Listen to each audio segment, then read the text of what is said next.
Hello and welcome to the Homestand Sports Podcast with me, Albert Vartanian. On today's podcast, football, and you guessed it, more football. We're looking ahead to the first weekend of the NFL season. We've got some picks, and I've got some questions. Like, does anybody actually believe the Bills are going to go into New York on 9/11 and beat the new New York Jets with Aaron Rodgers making his debut on Monday Night Football? I don't think so. What about Tua? He suffered two very serious concussions last season that had the guy considering retirement. How many more blows to the head does this guy have left? And I'm not making light of the situation, but it's a question that needs to be asked. If he can't go anymore and gets injured in week one, what does that mean for him and obviously the Dolphins? And what about Joe Burrow?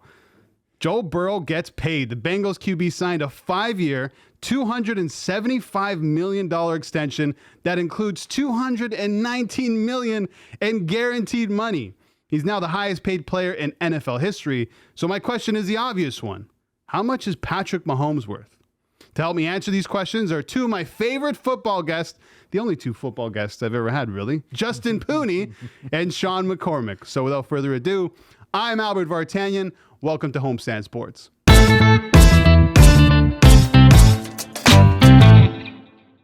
All right, let's welcome in Shawn McCormick, Justin Pooni. How you doing, Justin?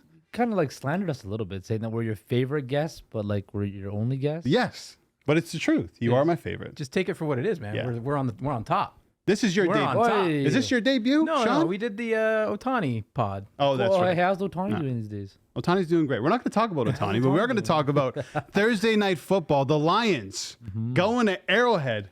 Justin Pooni and shock the world. Who called that? I mean, you who said called last week that it was going to shock the world. I don't know if it was shock the world. I think what shocked the world was that Travis Kelce didn't play. And I was surprised that Travis Kelce could not go. Of course, hyperextended knee was very swollen and stuff like that. We saw Chris Jones on TV, but he was in the stands, not on the field, which was weird because a guy that holds out generally isn't around the team.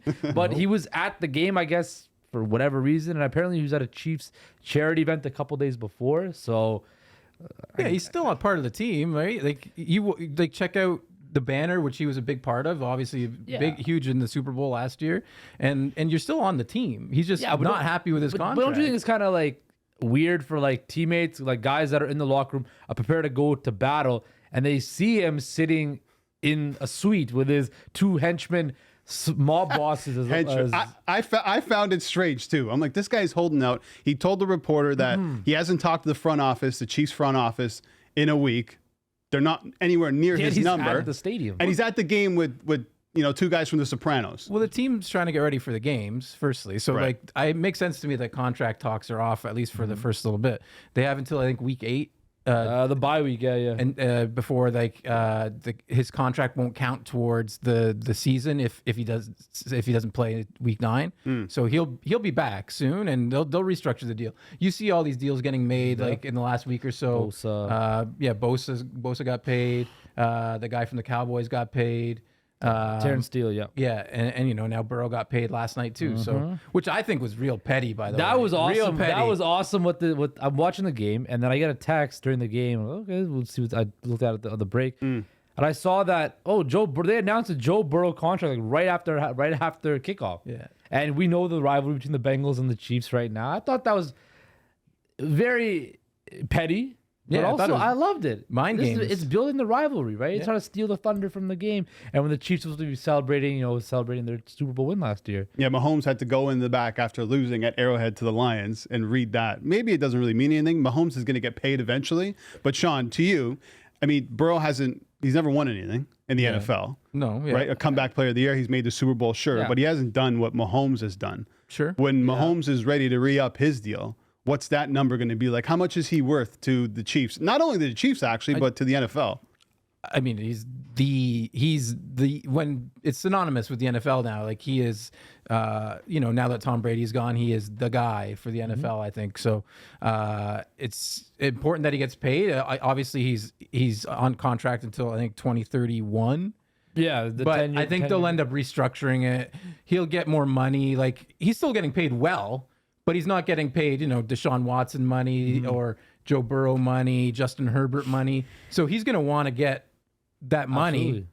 And but he's also a team guy who restructured his contract in the first place so that his team could compete. Right. And I guess they have, right? Exactly. Winning Super Bowls and making to the AFC Championship. That's why I think he did the 10-year contract, because they can just start pushing the money back, and it gives them so much flexibility to restructure it and stuff like that, and add money on. Look, we know Chris Collinsworth was salivating at the mouth every time he could talk about Patrick Mahomes. He called him the Michael Jordan, all this and that. Look, Patrick Mahomes is the best player on planet Earth. He's on a trajectory to be the greatest football player who ever lived, right? But we saw last night that football is the ultimate team game. You saw what happened when his safety blanket, his security blanket, number 87, Travis Kelce, is on the sideline wearing athletic gear and not wearing pads, right? You saw how He was in his civvies. Street clothes. Street clothes, man. Yeah. What'd you just call it? Civvies? Civvies, yeah. Your civilian gear. Yeah, civilian gear. You never heard that? No. Come on, Justin. Don't say that Pooni. ever again. It's an army term. Yeah. Okay. We used to have it when I was in high school. It was Civvies Day. You don't have to. I wore uniform. I went to a Catholic school, so you got to rock okay. uniform. See, I So went like to- it'd be Civvies Day. I get to wear my Nike velour suit. You know. Yeah, so I can picture it now. Nice little. I wore a Nike velour suit one time. I swear to God, to auto class. How hot were you? To auto class? Yeah. Oh, I was on fire, and I got oil on it. Oh. People still talk to me about that to deserve this it. day. They're like, "What are you doing?" I don't know. Always trying to impress. I was trying to be for cool, sure. man. I thought it was like, Yeah, sure you were. I thought it was like Nelly. Did You know, you have the I don't chest know. hair flowing then too? I had no. I had no hair. Oh, really? I was short. I was like stubby. You're a hairy guy, so I thought you would I'm a have hairy like, dude. I know. I got some hair. We're yeah, gonna but talk about my hair right now. I think like what I loved about yesterday and what I love about the NFL in general is just overreaction. Okay. Overreaction to just about everything that happened yesterday. Oh, the Chiefs need to go and find a wide receiver. Oh, the Lions are the best team in the league. Oh, like the refereeing, like everything. Just, I mean, and I love it. You know, all the Twitter. I was tweeting a ton last night.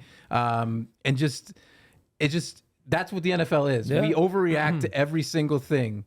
And I loved it. I loved it. And none of it is true because the Chiefs will be fine because Kelce will be back, and then they'll get less of the defensive pressure on those wide receivers, right? The Lions are good, but they're not elite. You saw a few mistakes that they made yesterday, both in coaching, on the field. I think that they're going to be a good team, a playoff team, but they are not an elite Super Bowl contender, in my opinion. And then the refereeing yesterday was absolutely trash, at least from the offensive line standpoint. I thought it was a fairly called game, aside from the 94 penalties that Juwan Taylor should have had. Yeah, But so I was listening to some stuff after the game, and apparently, like Lane Johnson does this all the time, right? And I'm sure it happens a lot. I'm sure like that's all it is. Everybody's trying to get an advantage. Look, the refs, if they're not going to call, I'm going to keep on doing it. 100%. And it took the fourth quarter till they finally called them on it. But I think when you look at, like you mentioned, Shawn, there's some mistakes that the Lions made. The running game wasn't that good. The platoon thing with Montgomery and Gibbs, I like it. I know what they want to do. They want to get Jahmyr Gibbs the more of the Alvin Kamara role, right? He's a pass catcher, kind of that thunder and lightning type should of have thing. had a touchdown too. He should have. I bet on him to get a touchdown.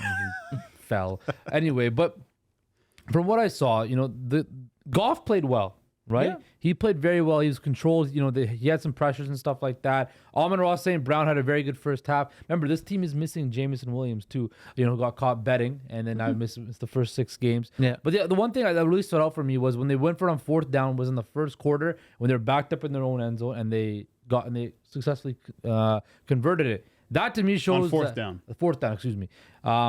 That shows me that Dan Campbell and the mentality of this team is that we are no longer the sad sack Detroit Lions. We are now a new Detroit Lions. We have a different mentality. We are not afraid anymore. We're not this dumpster fire of a franchise. I don't know, man. Why didn't they do that in the fourth quarter though?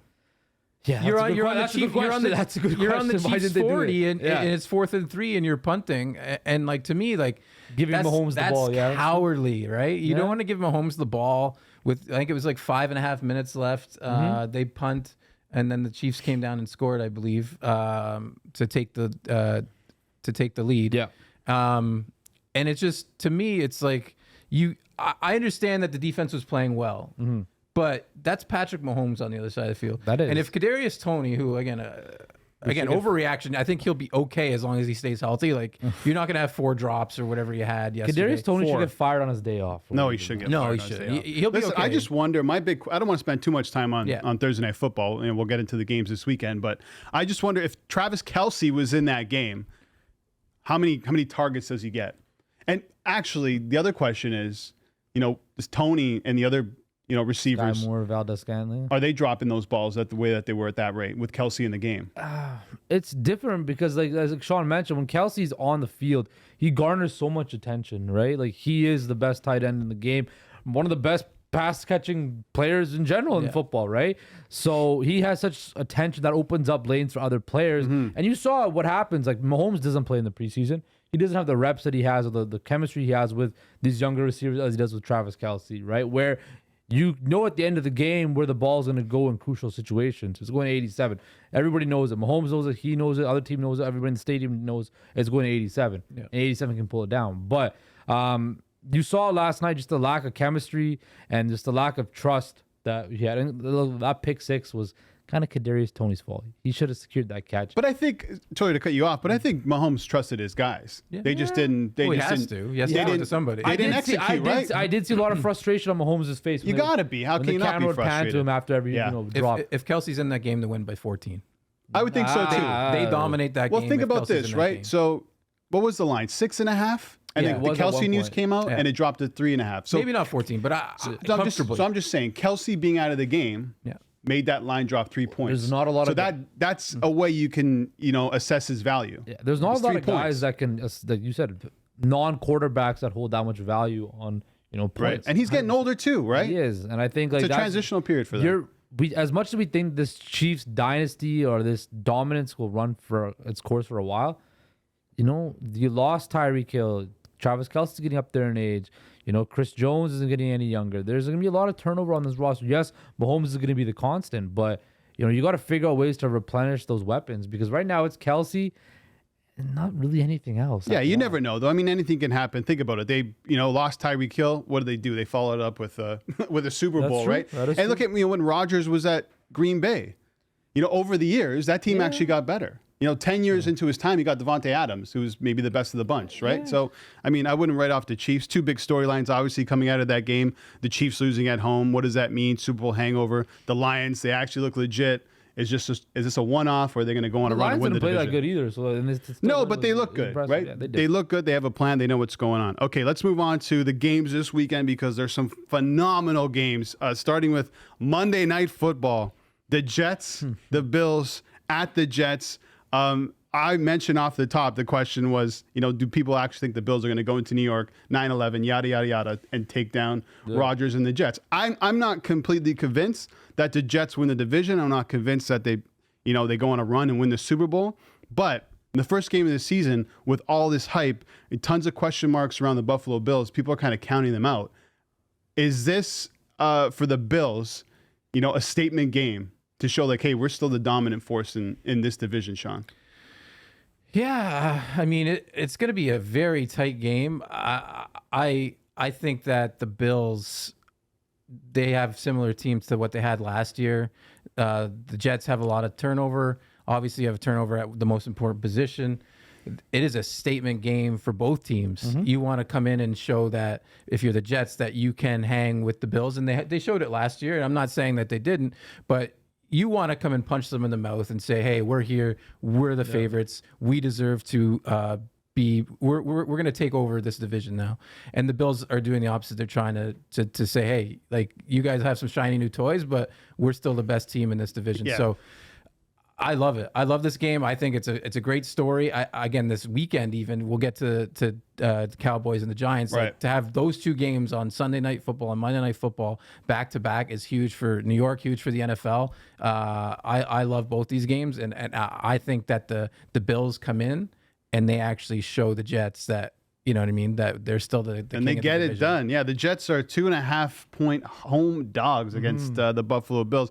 Taking on the champs for the Jets, Justin, too tall of a task for Aaron Rodgers and the boys? No, I think, look, Aaron Rodgers is familiar with this offense. He knows Nathaniel Hackett's offense, right? So that excuse is out the window, right? He's been there all offseason building chemistry with guys like Garrett Wilson. He's played with Alan Lazard. He's played with Randall Cobb for years, right? Dalvin Cook is there now. The offensive line for the Jets is a worrisome point for me. Now, DJ Reed came out earlier this week and said the Jets defense is going to be like the 85 Bears and the 2013 Seahawks. Come on, I don't son. know about that, What are we all of that. talking about? But like Shawn mentioned, this is a big statement game, I think, for both teams, like you mentioned. I think for the Bills, it's this. Stephon Diggs and Josh Allen. What's their chemistry going to be like? Is Stephon Diggs, is that whatever happened at the end of last season, has that been resolved? No. Is he happy to be there? Right? Or if he doesn't get the ball, or so he doesn't get a ball at a certain point in the game, is he going to throw a tantrum? Is he going to get upset? Is he going to get in Josh Allen's face? Then what happens with that? Then the other question with the Bills is, again, no running game, right? James Cook, do we trust in James Cook? Sure. Okay. Then they have no Leslie Frazier this year as a defensive coordinator. That's a big thing, right? There's a new defensive coach in there. Is this going to be the same defense? And the other thing with the Jets is this. Robert Saleh. He is the ultimate scapegoat this year for the New York Jets. If this season does not go well for the New York Jets, you can bet your bottom line that Robert Saleh will be gone. I want to pose this question to you Okay, guys. pose So it the to me. Jets' schedule coming up is extremely difficult. Yes. They got the Bills on Monday night. Then they go to Dallas. Then New England, KC, at Denver, Week 5. Which to me, that's just a W. Put that one. That one's been on the board since the comments from Sean Payton. And then Philadelphia, they head into a bye week, Week 7. Then the Giants and Chargers. That's an incredibly difficult schedule. So let me ask you, Justin, just to start off with, Sean, I want your take on this as well. Yeah. If they win, 2 out of their first 6 games, let's just say, even 3 out of their first 6 games, does Robert Saleh lose his job? It could, because there's a lot of pressure. I don't know if they're gonna make a firing in season. It kind of might be what the Broncos did last year, right? Remember they fired Nathaniel Hackett with the last couple weeks of the season, was it? Or did they fire? No, I think he made it. That was season. Yeah, I think so too. Which coach got fired at the end of the season last year? I forget. But anyway, it might be, I don't think you're gonna fire a coach at the end. It might just be he might know he's gonna get fired at the end of the year, like Nathaniel Hackett. We kind of figured he would get fired. But it's the Jets are gonna win in Dallas next week because Aaron Rodgers always wins in Dallas. Well, you don't know that. Come on, he owns the cat. He owns The reason I'm posing that question is because the window with this Jets team isn't that big. Aaron Rodgers is older, so maybe let's say you have maybe 2 solid years left in Aaron Rodgers. Are you really going to wait until the end of the season to get rid of a coach who's underperforming with that team, It's Sean? the NFL though. It's so hard to fire a coach mid-season, right, Sean? Like it's there's systems and unless it's like you're just elevating Nathaniel Hackett up to head coach, which we saw how that went last No, thank year, you. right? Like I think the Jets are good enough that they should be competitive, right? To the point where they'll be in the playoff hunt at the end of the year. I don't see this being a situation like Denver last year where it was a unmitigated disaster. I think Aaron Rodgers understands this offense. It wasn't like Russell Wilson going to Nathaniel Hackett. Aaron Rodgers and Nathaniel Hackett are very close. They've been together for years in Green Bay. So I think this is going to work. You mentioned the schedule, right? They could be like 2 and 4 going into the bye week, right? That's not that bad because I think Aaron Rodgers, if you give him time, we've seen this guy go on extended winning streaks, right? So I think just relax and let the first couple weeks of the month play out for the Jets. Yeah, Shawn? I'm not worried about Saleh. Like as he'll maintain his job as head coach. You've got Hackett worrying about the offense. You've got Saleh worrying about the defense, and Aaron Rodgers is a fine head coach. Right. I mean, he's got the experience and he's got like he's got both the coaches' ears, coordinators' ears. He's got the mind for the game. I think the Jets do have a bit of a rocky start. It happens when you bring in new people and a new quarterback to the system, new offensive coordinator, etc. I know they're familiar, Justin, but that's a tough schedule and a lot of 50-50 games. They could easily be 5-1. They could easily be 3-3. That's true. I'm not worried about that stretch of games for Saleh. I do agree with you that he's got a short leash, but it's also who can they replace him with, right? Yeah. So that's why I feel like it's mid-season. No, mid-season I think it'll be okay, but afterwards I think maybe if they flame out at the end of the season, maybe they look at it in the offseason. Why does that seem like a perfect fit? John Gruden. I don't know. I think With he's the working Jets. with a club He quietly was right now. no, he was working with the. Is he trying to just finagle his way back in? He was at Saints training camp, I think. Yeah. He's, Ironically, working with Derek Carr, which was funny. I think he's working with the Saints quietly. Yeah, and then the coach that got fired last year was Matt Rule of Carolina. And they brought in Steve And Wilks. he's back to college, right? Yes, now he's back to Nebraska. That's what it was. Like Right. Okay. Maybe Saleh gets fired and Eric Bieniemy comes over and takes over the head coaching on New York Jets. No, I think probably it's more not. likely Eric Probably Bieniemy not. coaches I think the Commanders. Chiefs missed Eric Bieniemy last night. I really do think that. In that same division, another team who I think could contend for the division title if their quarterback stays healthy, the Miami Dolphins. They're at the Chargers. So Tua's health is a major storyline. Not only for him, obviously, because 2 major concussions last season. He's talked about how he's doing judo and jiu-jitsu and learning how to fall, which I don't know enough about those things. I don't know how much that's going to actually affect him when he gets hit by 300-pound linemen. Yeah. But I feel like, and I think he probably does too, considering that he considered retirement, that he's probably one more concussion away from retiring. So for the Dolphins, if that happens, if the unfortunate thing happens of Tua going down, what's next? Like you got Mike White and Skylar Thompson in waiting. Yeah. For the Dolphins, I feel like if they lose their QB, that's it. Their season is over. Unless they go and acquire somebody. They would. But who there's no one that can be as good as Tua. You're not going to find an elite QB1 in the middle of a season. Yeah, definitely not. And I don't know who they would even have available because like some of the higher end backups, I don't think other teams would want to give up. Cooper Rush, maybe? Yeah, like you know what I mean? Like a Jacoby The Brissett. the ATS king, Cooper Rush. Yeah. So yeah, it's a huge concern. I mean, the Dolphins didn't fare well enough when they were relying on those players last year with Tua out of the lineup. Obviously, they were a playoff team, and then that didn't work out so well.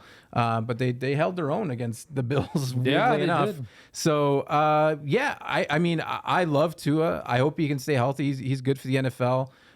He was, I wouldn't say MVP type numbers before he got hurt last year, but he was up there, and I like him to win Comeback Player of the Year this year. Ooh. Oh, here we go again. The reason why he mentioned that, Shawn mentioned that, and he's laughing, is because I said the only person winning Comeback Player of the Year is Damar Hamlin. That's if he plays. All he has to do is play a single snap. I'm not making fun of the situation, but he died on the field. He did. And if he comes back and plays, that is the ultimate comeback story. Yeah. Nothing even comes close, Shawn. Look, there's been a lot of, and what happened that night in Cincinnati last year was obviously very scary, and It was horrible. It shook up the whole world, right? It did. The goalposts of comeback player. Look, I love Geno Smith. He's my quarterback, but the fact He's my quarterback. the fact that Let the people know who you support. the Seattle Seahawks. There you go. But the fact that Geno won comeback player of the year, and I got kind of tired of like defending him because it's just like I don't think to defend him on. Yeah. You have to have certain guys, but you're right. Like when you look at Tua and you look at the ability that he had, we saw with Jalen Waddle, Tyreek Hill, and this Mike McDaniel offense, they're explosive, Shawn. Yeah. And I think with Vic Fangio coming in, who you know very well from his time in Denver, he's gonna, put that defense in shape. Guys like Bradley Chubb are gonna be able to get after the quarterback. Christian Wilkinson, you still have Xavier Howard. They're gonna get Jalen Ramsey back. Canadian Javon Holland is on that defense as well. I think that we talked about the Bills and the Jets being, fighting for the AFC East crown.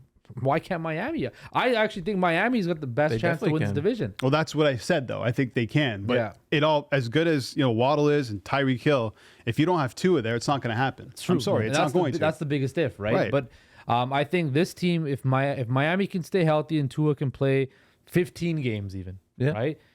I think they win this division. I think they're the best team in this division. And I think the fact that, and another advantage. Whoa, you think they're the best team in the division? I think so, right? Okay. They have the best wide receiver in the division.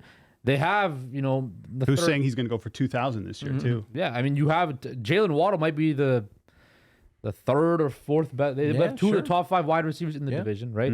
Mike McDaniel is the best offensive coach in that division, right? Yeah, I'd agree with that too. So I believe that this team has the chance to win the division, and I think they could be a dark horse if they stay healthy to make a run in the playoffs.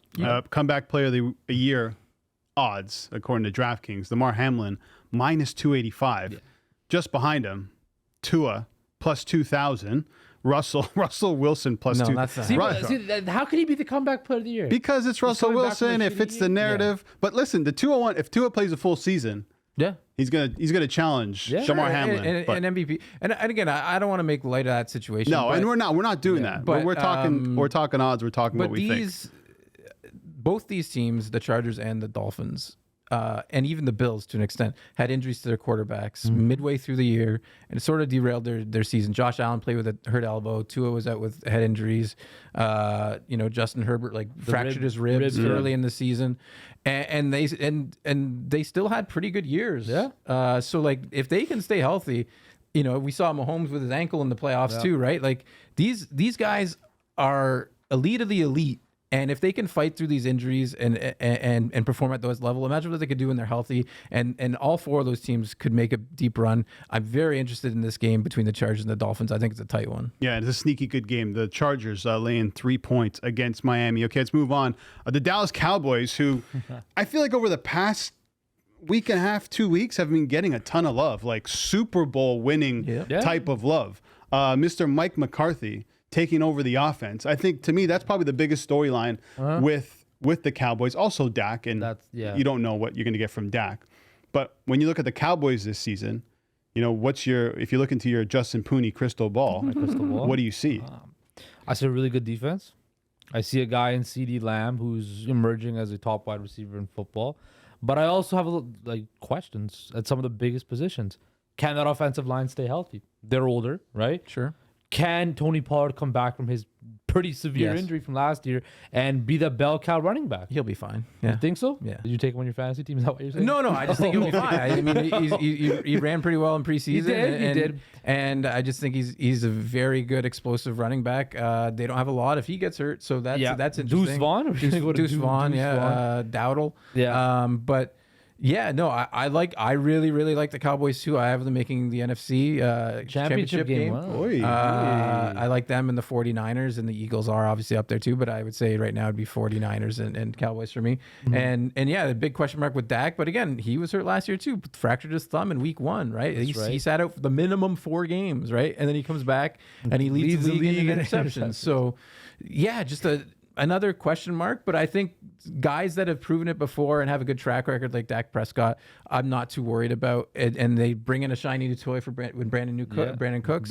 Again, 1,000 yards in 6 of his 9 seasons or something. He's a very good wide receiver when he's healthy. So, and Justin said the defense is good. They led the league in pressure rate last year, 3rd in sacks. This team is good from top to bottom. They have probably the best defensive player, in my opinion, of Micah Parsons in the NFL. Yeah. But what it comes down, I love Dan Campbell as a defensive coordinator, but what it comes down to is the first 2 names you mentioned, Mike McCarthy and Dak Prescott. Can Mike McCarthy actually be the leader and call plays offensively that are going to put Dak Prescott in the best position to win, right? Because when you saw, he's not as mobile as he is before, right? Once he broke his leg, he lost a lot of mobility, right? He's getting older, right? He's in a sticky contract situation where he's got 2 years left on his deal. After this year, are they going to re-up the deal?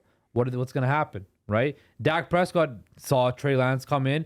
They didn't consult with him before they brought him in. Now, I'm not saying Trey Lance, that's something to look at, but what I'm saying is Dak Prescott has been given everything since he's been with the Dallas Cowboys. He was given a prime Ezekiel Elliott. He was given, Amari Cooper. He had Des Bryant. He's always had a very good offensive line. Now is a great defense, right? Time to bring the goods to Dallas, right? It's time now, right? Dak Prescott's getting paid $40 million, which, again, right now is not a whole lot. Yeah. But at the time, it was the record-breaking contract. Still a lot of money. It is. And it's a whole lot of expectations. And Jerry Jones does not have a whole lot of time left on this earth, right? Oh, God. He's probably right. Poor Jerry. But Jerry is not. Nobody's inevitable. Right? No, I know. You're right. If anybody could. It could be Jerry, right? You could Father be. Time. I don't want to sidetrack this, but they put this weird AI thing of him in the Cowboy Stadium. I did see Really? that. Yeah, weird. First of all, knock on wood for Jerry Jones. No, I know Father Time is undefeated, but don't put the kiss of death on I'm the not guy. putting it. No, but I mean, a little bit. You said Not really. foreshadowing. No, I'm saying but Jerry's one of the most important figures in NFL history for what he's done for the NFL. Yeah. Right. What I'm saying is he wants to win so badly.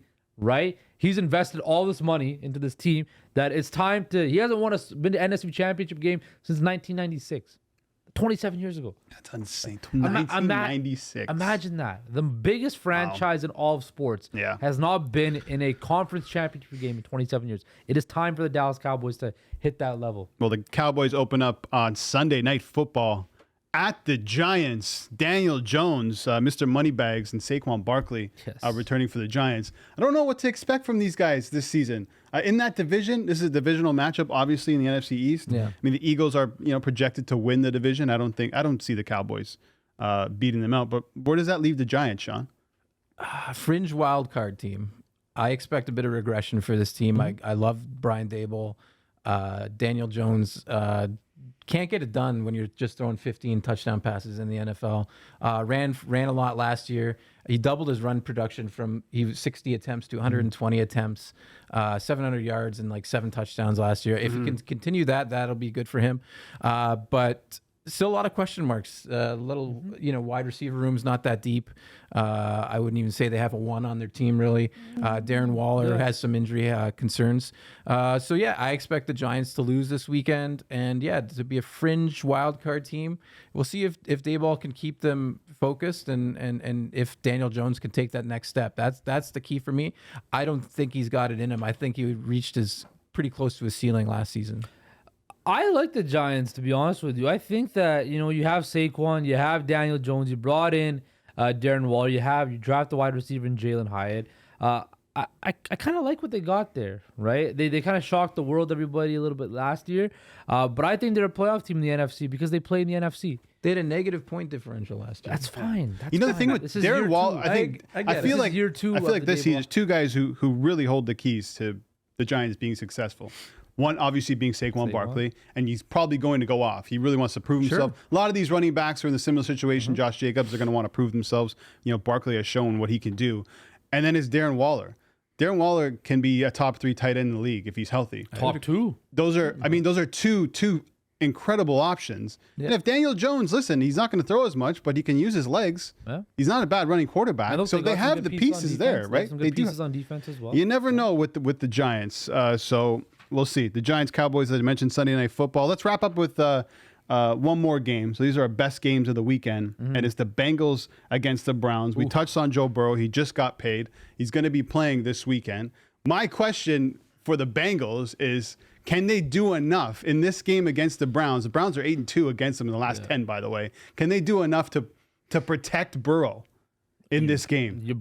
He's injured. Yeah. Well, he practiced. It was either there was a slight injury. Obviously, he got hurt at practice, and part of that probably was also a hold up for this contract. I'm assuming no one wants to mention that, but probably.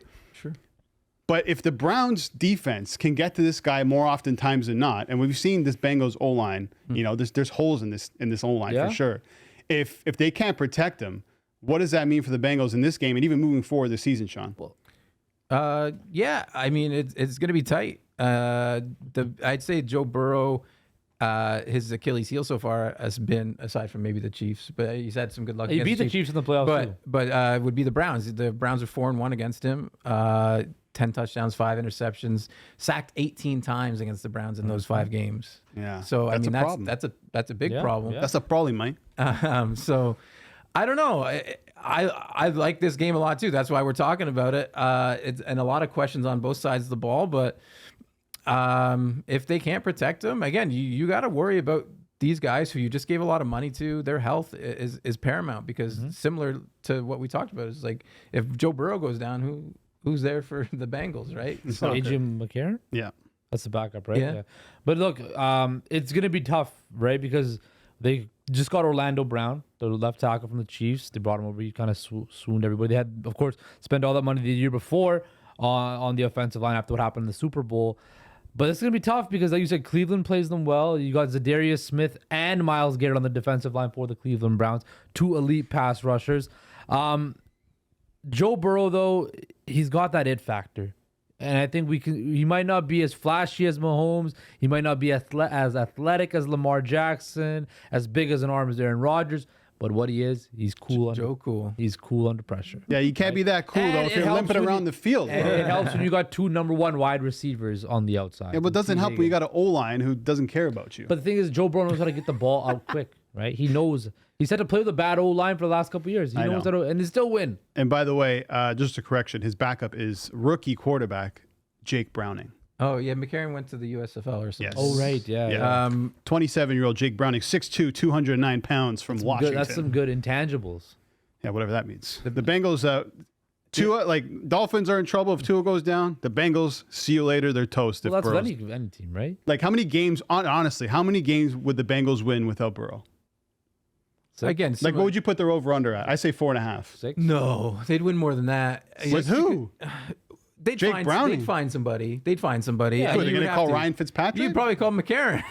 Oh, that's true. But Well, like, I mean, they got Nathan. You can call Nathan Rourke. He's on the practice squad for the Jaguars. yeah. Call Kid Canada. Big Nate? Big Nate. Yeah, I mean, Nate the there's a lot Great. of options. They'd figure it out. You can't, again, what you talked about earlier, when these teams have these windows, you have to take advantage.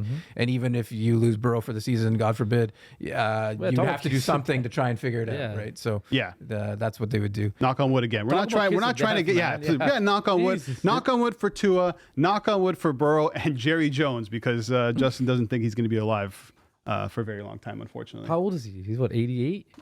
The dude's old. He's old. But he's pretty sharp though. He's a sharp He's individual. a sharp. When you get up to that age and you're still sharp, you're going to last a while. I mean, you kind of extend your life when you got something that cleans your glasses for you too. No kidding. I need someone to clean my glasses. Stevie! Stevie, producer Stevie.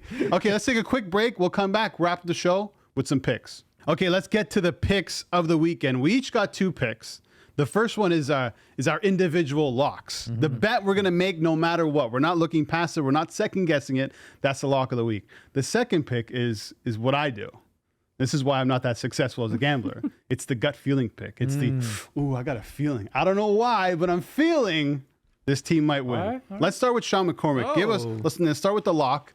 What's your lock of the My weekend? lock, you're not going to preface it by saying that my lock is usually trash. Well, I was going to do that afterwards. Yeah, okay. So I also call Shawn Beso de la Muerte. That's Spanish for the kiss of death. He puts the kiss of death on certain people. He one time bet Will Zalatoris in the PGA. He got the yips and back surgery right after. Oh God. Spencer Strider, we talked about him the other day, who was the Earlier starting this week, pitcher for the Atlanta Braves, I liked him for the Cy who Young. could win the NL Cy Young. He's like, I think he can win it. I really like him. He goes out, pitches 2 2/3, and gets pulled in the game. So I'm just saying, for what it's worth, Beso de la Muerte, Sean's lock pick of the week. I was debating between 2 teams this week, the Bills and the 49ers, both road favorites. But I don't like that narrative that you brought up, the 9-11, Aaron Rodgers is going to be buzzing. I'm going to go with the 49ers. That's my lock. I think Wow. I expect this game to be tight, but I like that it's only 2.5 points. And I just think that, Kyle Shanahan, that offense is going to have too much for the don't look at me like that, Justin. Too much for me on the offensive side of the ball for even the great Pittsburgh Steelers defense. And then the 49ers defense is really solid. We'll see what Kenny Pickett can do. I just think that it's the public really likes the Steelers this year. Loves and the I can Steelers. see why. I can see why. And I'm not saying that 49ers aren't a public team because they are, but I just think that's not enough points, and I'm gonna take the 49ers. All right, Justin. Well, it's funny you mentioned the 49ers are your lock of the week because my lock of the week is the Pittsburgh Oh, Steelers. wow, okay. How the hell is a Mike Tomlin team 2.5 point dogs at home? Well, they're playing arguably the best team in the league. At the end of last season, Kenny Pickett was playing very well. I would agree. Right? I think George Pickens is going to have an explosive year this season. He is a man amongst boys out there. Oh. Najee Harris, I think, will have a good year. Then you mentioned the great Pittsburgh Steelers defense. Yeah, it's right? good. Minka Fitzpatrick leading that charge. Cam Hayward. I think Mike Tomlin is a master motivator. And if you put Mike Tomlin as an underdog against the San Francisco 49ers, against a guy in Brock Purdy who last time we saw him, his arm was in shambles, right? How is Brock Purdy going to perform back in the state of Pennsylvania, right? How is he going to perform? What's Nick Bosa going to be like? Is he really going to play, right? Yeah. I mean, you paid him $170 million. He should play every single snap. He's gonna play. But Pittsburgh Steelers plus 2.5 is my absolute lock of the week because you cannot count out Mike Tomlin in Pittsburgh on opening weekend.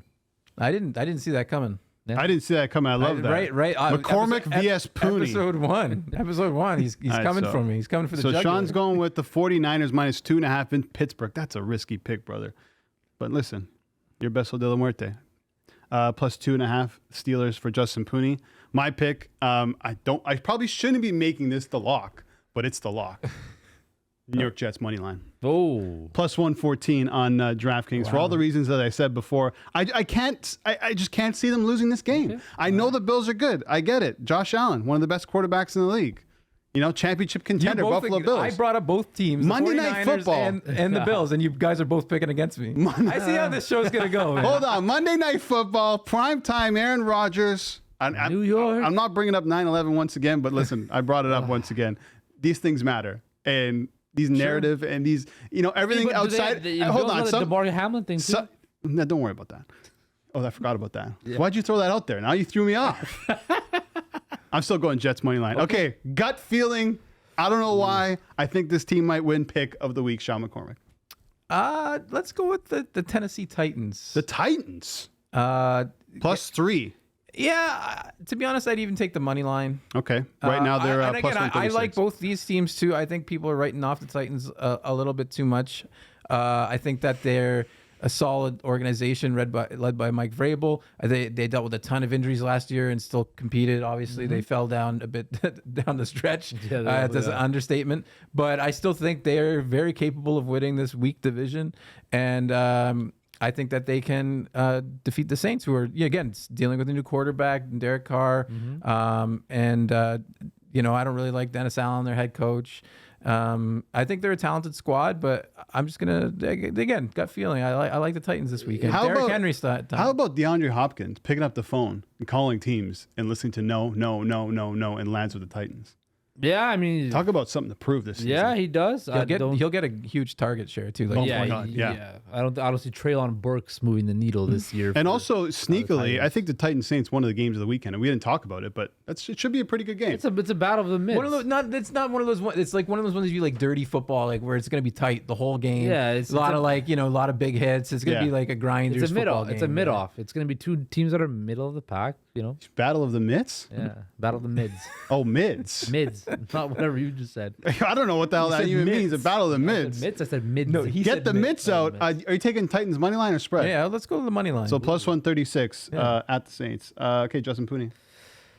I don't know why, but I just have a weird feeling that the Colts plus 4.5 against the Jaguars might be something you want to take a look at. I don't like it. Okay. You don't know what you're gonna get with Anthony Richardson. You say money line or spread? Spread. Plus 5. Plus is it plus 5? Yeah. Okay, last time I looked it was plus 4.5, so even better. Yep. Colts plus 5. I like that. Look, Anthony Richardson, we don't know what he's gonna have, what he's gonna do. Apparently, he's voted team captain. He's been working hard. Doesn't mean anything. It doesn't mean anything. But they got Michael Pittman. I know doesn't mean no Jonathan Taylor, but also the Jaguars have like one of the worst offensive lines of football, right? Sure. It's an AFC South matchup. For whatever reason, I just think that this is the pick, though. The Colts. This is the pick, bro. The Colts can cover that 5-point spread. This is why it's the gut feeling. For whatever reason, you can't. Sometimes you just can't explain it. Sometimes you just hit the button on the menu and you're like, that is pure Vartanian, right? Yeah, and some you don't even think about it, and it comes through. Like, of course, because I thought about it. Well, but would it surprise you if Anthony Richardson just kind of went off? Like, remember, like, yeah, it would be surprising. Yeah, really? Of course. Judging by what I saw in the preseason, it would be. I think he's got a bright future. Good fantasy quarterback this year.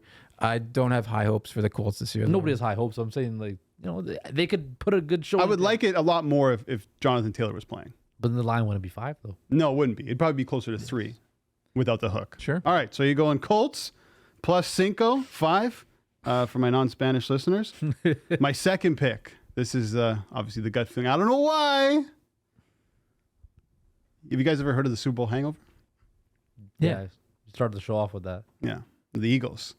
Not my pick. I'm going with the Patriots. Ooh. In Foxborough. You know what they're doing that night? Sorry, that day? Tom Brady. They're honoring Tom Brady. Is it on Sunday? Yes. Robert Kraft came out and talked about it. Okay. He's going to be in the building. They're going to honor the GOAT who brought so much to New England. Against this Eagles team. You want to talk about... You're taking them to lose by a field goal, though. You want to talk about win, are you? Extra motivation. You're not taking them to win, are you? To win right now. No. Pats plus 4. Okay. Yeah. Okay, I could see that. And listen, that's a good number. That's a field goal game. Yeah. I mean, it could be that the Patriots have one of the best defenses in football, but again, that's a tall task. Yeah, but the gut feeling doesn't think about those things. I get that. Just think about what's How are going they on. going to score points?